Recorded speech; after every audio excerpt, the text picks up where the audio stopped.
This wasn't here last time I came.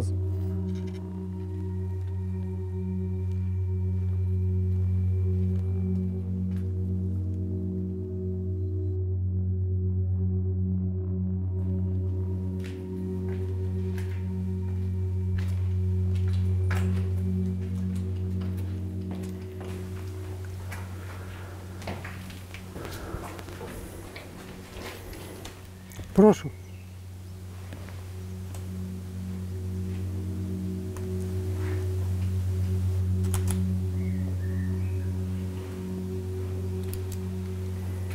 The view out of the window has changed substantially in over 30 years that have passed. There were fewer trees, you could see the plant clearly. Even though it was lower than with today's confinement, it was visible. In the morning of April the 26th, when I was getting ready for my shift, I just did not look out the window. I had no idea what had happened there. I just slept in this flat on the sofa over there. I didn't hear a thing. I was a sound sleeper. I got up to go to work at 7 AM. On April the 29th, Kolyvin from the main station came in. He was wearing white clothing, the one you wear inside the reactor. It was odd to see. He said that the wind had turned toward our town of Pripyat. The level of radiation here had gotten worse. In some places, it was over 1 röntgen an hour. 3 or 4 days like this and you'd get radiation sickness. Operators were also being evacuated. We had to go to the central square where a bus would be waiting for us.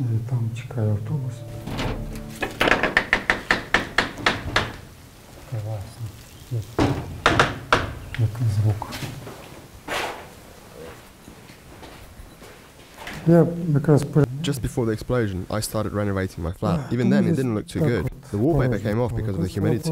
Plug sockets and light switches were all stolen by the marauders. I thought if I draw paintings, no one would be able to take them. Walls can't be taken off. Shame mine came off too. Жалко, що знову змиє. Так. Трошки.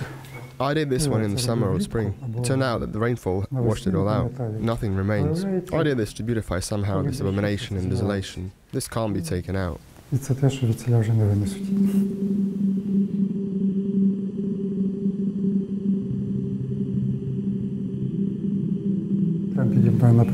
Below me, on the ground floor, used to live Oleksiy Ananenko, one of the 3 so-called Chernobyl divers who went underneath the reactor to drain the water.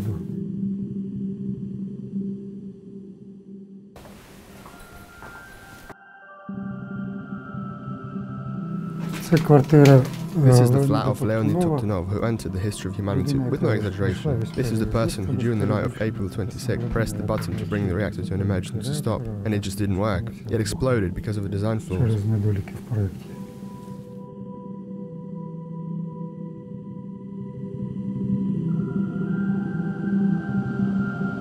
2011, Leonid Toptunov's mother came here. She visited the plant. Chernobyl nuclear power plant organized the visit. She asked me to accompany her. She stood here, in this flat. She left flowers for her son. That's all that remains of them.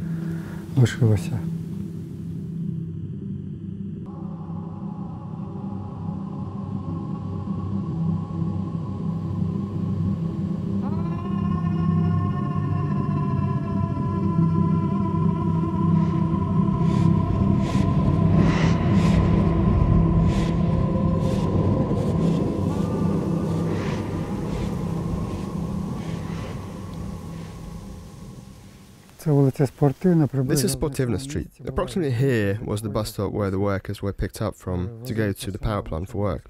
As usual, in the morning of April 26th, I came to the stop to go to work. The bus was all quiet. All the workers were silent. Then one of the workers uttered, "What's with the block?" Then I looked, and I saw the destroyed block.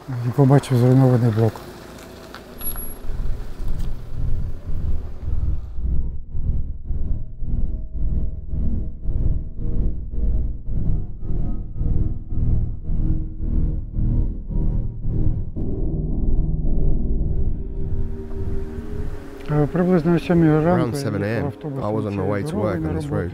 From here, looking out of the bus, I saw the destroyed block. The building was half destroyed. It was a shock. My hair stood on end. It was unclear why they brought us here. What else could be done now? But it turned out that for us, the operators, there was still a lot of work. I immediately got to work at the control panel of the 4th block, doing all the tasks ongoing. For me, the main task during the shift was to feed water to the reactor.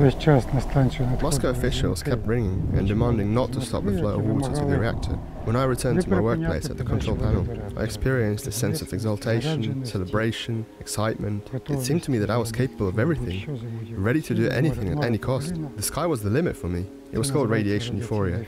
I didn't know it existed.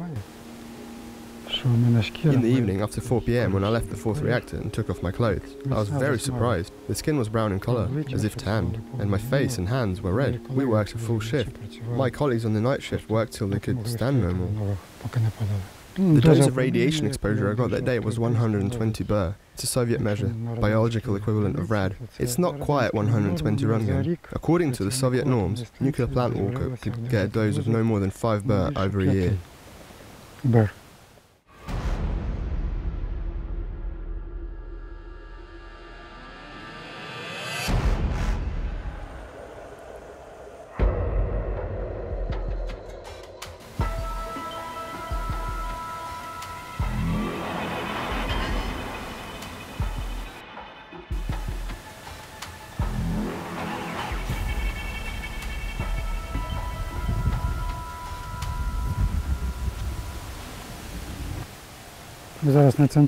We find ourselves in the central square of Pripyat. There used to be a bus stop here where the buses also picks up personnel to take to the nuclear plant. In the night of April 29th, evacuation began from here. It was the first phase of the evacuation of operators of the Chernobyl nuclear power plant. As we were waiting on the bus for other people to arrive, we kept checking our watches to see how much time has passed. It was very late already. Someone had an electronic watch, which was quite a novelty at the time. That person was surprised to see a very strange hour, something like 72 hours and 95 minutes. In mid-May, I was told that my services were no longer needed at the plant. I was told, take a vacation, go wherever you want, we will call you when we start work on the 3rd block. I obeyed, but I was never needed again, neither for the 3rd block nor for the first 2. The situation was entirely different there.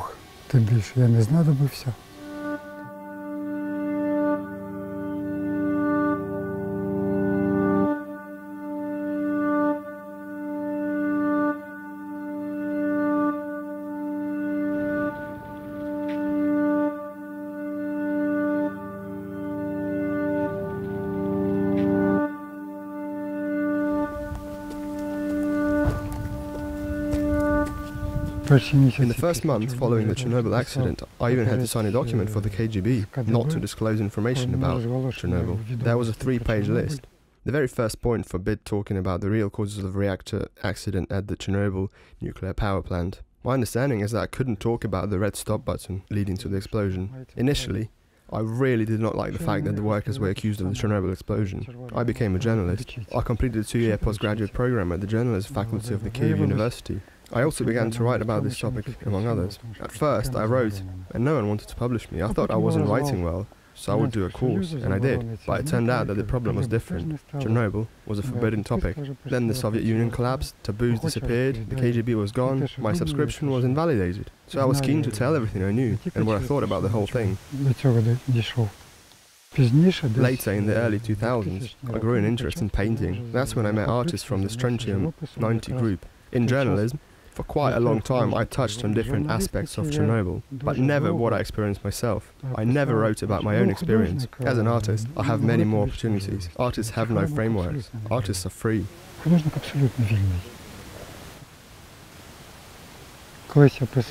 Once I wrote that Chernobyl had distorted reality. Ecological, financial, political, all other aspects are present. This distorted reality is unlike any other.